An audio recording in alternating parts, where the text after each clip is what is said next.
Nawahimiza wakulima wote katika nchi yetu ya Kenya kujua ya kwamba ukulima vile tunasema ndio nguzo ya hali ya maisha.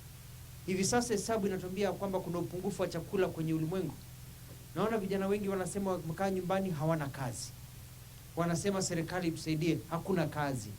Lakini ukisema ukweli, ukiangalia kule nje kuna watu wanataka chakula. Nchi za India, hata hapa nchini Kenya, ukienda kwa soko zetu, chakula hakitoshi. Kwa hivyo kama wewe ni kijana hauna kazi, wewe ni msichana hauna kazi, jipange katika hali ya ukulima. Angalia vile unaweza penya.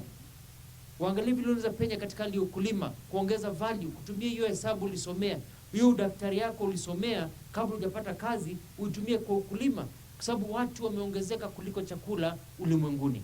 Kuna pesa. Kuna mafuta hapa ya avocado. Hivi sasa haya mafuta ya avocado ulimwenguni wanaita green gold. Watu wanauana kwa sababu ya mafuta. Hayatoshi.